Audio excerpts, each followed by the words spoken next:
ही पुण्यभूमी आहे. छत्रपती शिवरायांच्या पावन स्पर्शाने पुनीत झालेली भूमी आहे. हे शिक्षणाचं माहेरघर आहे, हे तंत्रज्ञानाचं माहेरघर आहे, हे समाज सुधारकांचं माहेरघर आहे. अशा या पुण्यातनं जो विचार निघतो तो गावागावापर्यंत पोचतो. आज भारतीय जनता पक्षाचा विचार पुन्हा एकदा गावागावापर्यंत पोचवण्याकरता आपण सगळे लोक या ठिकाणी आलो. आपल्याला कल्पना आहे, आपण 2014ची निवडणूक लढलो, 19ची लढलो, 24ची लढलो. 14च्या निवडणुकीत लोकांचा निर्धार आपण बघितला. 19च्या निवडणुकीमध्ये लोकांचा पाठिंबा आपण बघितला आणि 24च्या निवडणुकीमध्ये देखील जनता आपल्या पाठीशी होती. आत्ताच या ठिकाणी माननीय रावसाहेब पाटील दानवे यांनी मोदीजींच्या अभिनंदनाचा प्रस्ताव मांडला. आशिषजींनी अत्यंत समर्थपणे त्या प्रस्तावाला समर्थन दिलं. आपण एक गोष्ट लक्षात ठेवली पाहिजे, 2014ची जी काही निवडणूक आहे, ही निवडणूक मी यापूर्वी देखील सांगितलं, आपण 3 पक्षाच्या विरुद्ध लढत नव्हतो, आपण 4 लोकांच्या विरुद्ध लढत होतो. ज्याच्यामध्ये 3 पक्ष होते त्यांची आपल्याला हरवण्याची ताकद नव्हती. 4था जो पक्ष होता तो होता फेक नरेटिव्ह, खोटा नरेटिव्ह, ज्याच्या विरुद्ध लढताना कुठेतरी आम्ही कमी पडलो. आणि म्हणून बावनकुळे साहेबांनी सांगितलंय, खरं आहे, आम्ही जिंकतो नाही तर आम्ही शिकतो. आम्ही शिकलो. फेक नरेटिव्ह कसा तयार होतो, तो कोण तयार करतं याची माहिती आम्हाला आहे. आता फेक नरेटिव्हला खऱ्या नरेटिव्हने उत्तर देण्याची ताकद देखील या ठिकाणी आपण निर्माण करणार आहोत. आणि म्हणून लक्षात घ्या, आपला जो काही पराभव या ठिकाणी झाला केवळ 0.3% झाला.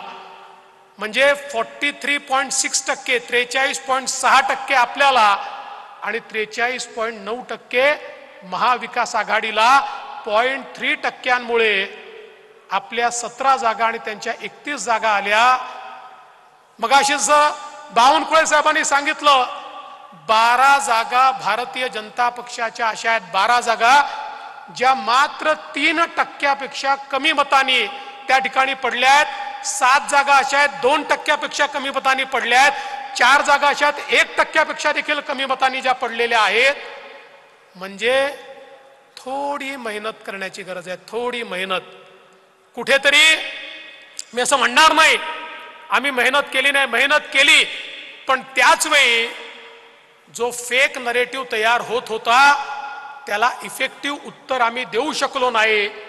या देशामध्ये जेव्हा जेव्हा आरक्षणाची सीमा संपली, भारतरत्न डॉक्टर बाबासाहेब आंबेडकरांनी आरक्षण एका विविक्षित काळाकरता दिलं होतं. ते आरक्षण संपलं, अटलजींचं सरकार होतं. अटलजींनी त्यावेळी आरक्षणाची सीमा वाढवण्याचा निर्णय घेतला. आज जे आरक्षण चाललेलं आहे, अटलजींनी घेतलेला निर्णय आणि त्यानंतर मोदीजींनी घेतलेला निर्णय, पुन्हा एकदा मोदीजींनी आरक्षणाची सीमा वाढवली.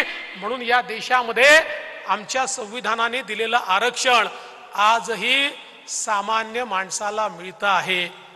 पण एक खोटा नरेटिव्ह तयार करायचा की हे निवडून आले तर हे आरक्षण रद्द करणार, हे संविधान बदलणार, अशा प्रकारचा फेक नरेटिव्ह हा मोठ्या प्रमाणात या ठिकाणी चालवण्यात आला.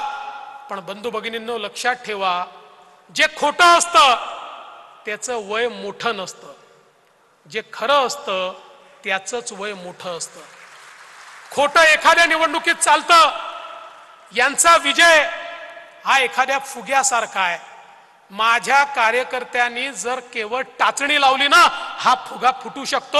हा फुगा फोडण्याची सुरुवात विधान परिषदेच्या निवडणुकीत आम्ही केली आहे. आम्ही विधान परिषदेच्या निवडणुकीत एक टाचणी लावली, यांचा फुगा फुटला हे सांगत होते. आता महायुतीची मतं फुटणार, महायुतीचे आमदार आमच्याकडे येणार, इतके आमदार आमच्या संपर्कात आहेत, इतके आमदार आमच्याकडे येणार. अरे महायुतीचे सोडा, तुमचेच 20 आमदार आमच्याकडे कधी आले तुम्हाला समजलं नाही. हा फुगा फुटलाय आणि हा फुगा आता पुन्हा एकदा तुम्हाला टाचणी लावायची आहे.